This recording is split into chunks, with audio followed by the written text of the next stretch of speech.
اب آپ سوچئے کہ ہم نماز چھوڑ رہے ہیں، کوئی ڈر نہیں، کوئی خوف نہیں، کوئی جو ہے دل کے اوپر ذرا سا بھی احساس نہیں ہے، تو سمجھ جاؤ کہ اللہ کیا ہے؟ ناراض ہے، اللہ ناراض ہے۔ آج ہم خود بھی غور کریں، اپنے بچوں کے اوپر بھی نظر ڈالیں۔ ہمارا نوجوان بچہ ہے، دل کے اندر ذرہ برابر بھی اسے خطرہ نہیں ہے، ڈر نہیں ہے، خوف نہیں ہے، ابا کیا کہیں گے میں یہ کام کر رہا ہوں، شراب پی رہا ہے کیا کہیں گے میرے گھر والے، جوا کھیل رہا ہے کیا کہیں گے، ننگی تصویریں بیٹی گھر میں بیٹھ کر دیکھ رہی ہے، ماں نے دیکھ لیا تو کیا کہے گی، بھائی آگے بڑھے تو کیا کہیں گے۔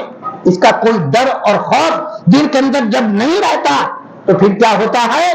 یہ سمجھ لو کہ اللہ اس بندے سے ناراض ہے۔ دوسری بات، جب اس بات کے جو وہ غلط کام کر رہا ہے، جب اس کو کوئی سمجھائے، کوئی اس کو پیار کے انداز میں، محبت کے انداز میں اس کو سمجھائے، بھائی یہ کام نہیں کیا کرتی، یہ کام غلط ہے، بیٹی نماز پڑھا کرتے ہیں 5 ٹائم کی، صبح روزانہ اپنا قرآن کی تلاوت کرو، تسبیحات کی پابندی کرو، اور جو ہے سویرا اٹھو، سویرا سو جاؤ عشاء کی نماز کے بعد، اور جو ہے ان چیزوں سے پرہیز کرو جو آدمی کے جو ہے جسمانی جو ہے آدمی کی اس کو بھی خراب کرتی ہے اور آدمی کی آخرت بھی خراب کرتی ہے۔ اس لیے سویرا اٹھو، فجر کی نماز وقت کے ساتھ میں پڑھو، قرآن کی تلاوت کرو، اللہ کا ذکر کرو۔ تو وہ کیا کہتی ہے؟ بس امی جان کو تو رات دن اسی کی لگی رہتی ہے، ہر وقت اسی کی لگی رہتی ہے۔ جب سمجھانے والے کی بات گرم محسوس ہونے لگے، بوجھ محسوس ہونے لگے، اور اس کو سمجھانے والا برا محسوس ہونے لگے، بیٹے کا قدم غلط اٹھ رہا ہے، بیٹی کا قدم غلط اٹھ رہا ہے، ماں بار بار اس کو کہتی ہے بیٹی دروازے پہ نہیں کھڑے ہوا کرتے، ادھر کو نہیں دیکھا کرتے، ادھر نہیں دیکھا کرتے، تو کیا ہے؟ بیٹی کو غصہ آتا ہے، یہ ماں کو کچھ اور ہلا ہے ہی نہیں، ہر وقت میرے اوپر پابندی لگاتی ہے، ہر وقت میری ہی جاسوسی کرتی رہتی ہے۔ تو جب یہ چیزیں دل و دماغ کے اندر اتر جائے تو سمجھ لو اللہ ناراض ہے، اللہ اس سے ناراض ہے۔ تیسری چیز، جب نیک کام میں اس کا دل نہ لگے، اگر کہنے سننے سے گھیر گھوٹ کر جو ہے اسے کسی عمل پر بھی لگا دیا، نماز پڑھنے بھی لگی، تو نماز کتنی پڑھے گی؟ وہ عشاء کی نماز میں 17 رکعتیں ہوتی ہیں، ایمانداری سے بتلاؤ جتنی نماز پڑھتی ہے ساری 17 رکعتیں پڑھتی ہیں؟ اس میں بھی کٹوتری کر رہی ہیں، کتنی؟ کسی سے پوچھو 9 پڑھی، کسی سے پوچھو 11 پڑھی، 17 کوئی پہنچتی ہے جس پر اللہ کا کرم، خاص کرم ہوتا ہے۔ تو اب جو ہے اس کا نماز میں طبیعت ہی نہیں لگتی اس کی۔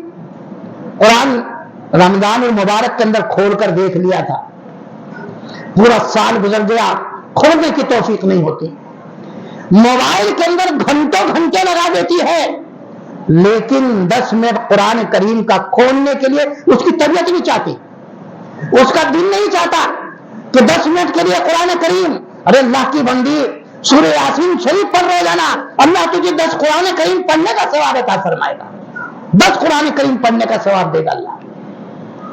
تو ان کاموں میں اس کی طبیعت نہیں لگتی، قرآن پڑھنے کو طبیعت نہیں چاہتی، نماز پڑھنے کو طبیعت نہیں چاہتی، اور جو ہے اللہ کے ذکر کرنے کی جو ہے اس کی طبیعت نہیں چاہتی، اور سنت کے مطابق کھانے کو طبیعت نہیں چاہتی، جانوروں کی طرح کھڑی کھڑی جو ہے کھاتی ہے، جانوروں کی طرح جو ہے پانی پیتی ہے، کھڑے جانور بھی منہ نیچے کو کر لیتا ہے، لیکن یہ انسان جو ہے اوپر کو منہ کر کے جو ہے پانی پیتا ہے۔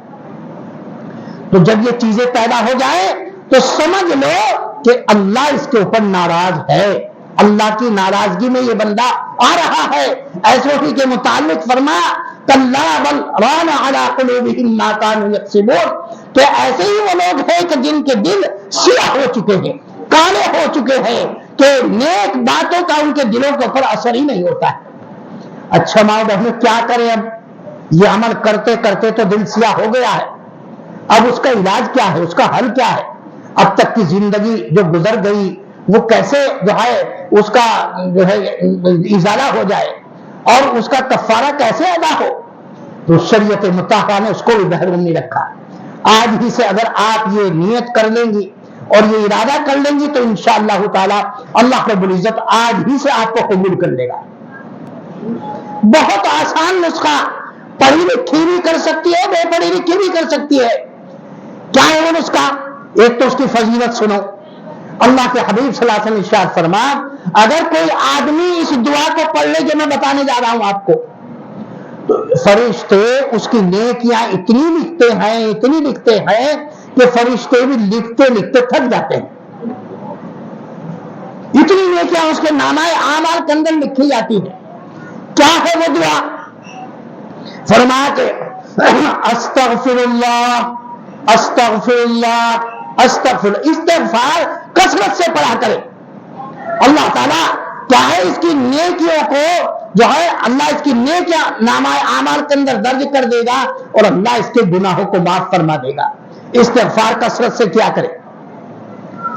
نبی کریم صلی اللہ علیہ وسلم مکہ مکرمہ میں ہیں اور لوگ ستا رہے ہیں، پتھر مارتے ہیں آپ کو، آپ کے پیٹھ کے اوپر جو ہے کیا اونٹ کی اوج رکھ دیتے ہیں، گلے میں پھندا ڈال کر کھینچتے ہیں آپ کو، ستاتے ہیں آپ کو، مارتے ہیں آپ کو، آپ کی مذاق اڑاتے ہیں، آپ کا جو ہے ٹھٹے مار کر جو ہے آپ کی بے عزتی کرتے ہیں۔ تو کفار مکہ یوں کہہ رہے ہیں، نبی جی ایک بات بتاؤ تمہیں محمد صلی اللہ علیہ وسلم، تم یہ کہتے ہو اللہ اللہ پکڑ کرے گا، اللہ پکڑ کرے گا، ہم تمہاری اتنی بے عزتی کرتے ہیں، تم کو مارتے ہیں ستاتے ہیں، تمہارا اللہ کہاں چلا جاتا ہے؟ جو ہے ہم ستاتے ہو اللہ ہماری پکڑ ہی نہیں کرتا۔ کیسا عجیب سوال تھا کفار مکہ کا۔ تو اللہ رب العزت نے فرمایا کہ ما کان اللہ لیعذبہم وانت فیہم، پہلی چیز فرمائی نبی جی ہم ان کے اوپر عذاب اس لیے نہیں بھیج رہے ہیں کہ ان کے اندر آپ موجود ہو۔ نبی علیہ السلام کی موجودگی ان کے عذاب ہٹنے کا ذریعہ ہے اور عذاب نہ آنے کا ذریعہ ہے، سبب ہے کہ نبی جی آپ ان کے اندر موجود ہے تو اس لیے جو ہے ہم ان کے اوپر عذاب نہیں بھیج رہے ہیں۔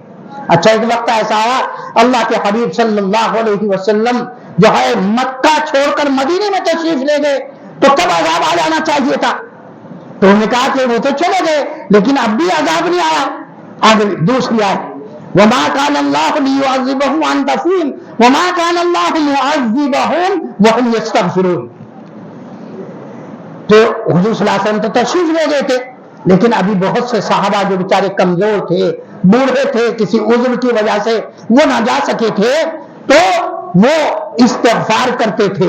اس استغفار کی برکت سے اللہ تعالیٰ ان کے اوپر ابھی عذاب نہیں لا رہے ہیں۔ اچھا ایک وقت ایسا آیا کہ صحابہ کرام رضی اللہ عنہ اجمعین بھی سب کے سب جو ہے وہ مدینہ منورہ چلے گئے، تو پھر سوال یہ اٹھا صلی اللہ علیہ وسلم بھی تشریف لے گئے اور آپ کے صحابہ بھی چلے گئے تو اب تو عذاب آ جانا چاہیے تھا۔ تو روایتوں کے اندر آتا ہے کہ اس وقت میں جو کفار مکہ جب طواف کیا کرتے تھے، خانہ کعبے کا طواف کیا کرتے تھے، اللہ تعالی ہم سب کو بھی ان مقدس مقامات کی زیارت نصیب فرما دے اور جو ہے طواف بیت اللہ کی سعادت بھی اللہ ہمیں نصیب فرما دے۔ ہر ایک ایمان والے کو، ایمان والی کو اللہ تعالیٰ اس نعمت سے سرفراز فرما دے۔ تو وہ تو چلے گئے تھے، تو کفار مکہ بھی خانہ کعبے کا طواف کرتے تھے لیکن طواف کرتے وقت وہ یوں کہا کرتے تھے غفرانک غفرانک، اے اللہ تو ہماری مغفرت فرما دے۔ غفرانک کا لفظ یہ بھی استغفار ہے، غفرانک کا جو لفظ ہے یہ بھی استغفار ہے۔ تو وہ یوں کہا کرتے تھے غفرانک، تو ان کے اس لفظ کے ادا کر لینے کی وجہ سے اللہ تعالیٰ ان کے اوپر عذاب نہیں بھیج رہا ہے۔ تو ماؤ بہنوں وہ ایک کافر ہے، اللہ کے نبی کو ستا رہے ہیں، دین کی شمع کو بجھانے کے ہر وقت ہم ممکن کوشش کر رہے ہیں اور جہاں تک ان کا بس چل رہا ہے اس کو جو ہے پوری جدوجہد کے ساتھ میں جو ہے انجام دے رہے ہیں، لیکن کیا عمل کرتے تھے؟ غفرانک، استغفار پڑھتے تھے۔ اس استغفار کی برکت سے اللہ کی طرف سے ان کے اوپر عذاب نازل نہیں ہو رہا تھا۔ سوچنے کی چیز یہ ہے کہ ایک کافر جو نبی کو ستا رہا ہے، دین کو اجاڑنے کی فکر میں ہے، مسلمانوں کو ایذائیں پہنچا رہا ہے، استغفار کرنے کی وجہ سے اللہ تعالیٰ ان کی دعا کو اور ان کے اوپر عذاب نہیں لا رہا ہے، تو آپ اور ہم تو مومن ہیں، ایمان والے ہیں، اللہ کے حبیب صلی اللہ علیہ وسلم کے نام لیوا ہے، تو اس لیے کیا اللہ ہمارے استغفار کو جو ہے رد کر دے گا؟ اللہ ہمارے استغفار کو قبول نہیں کرے گا؟ یقیناً جو ہے ہمارے استغفار کو اللہ تعالیٰ قبول فرمائے گا۔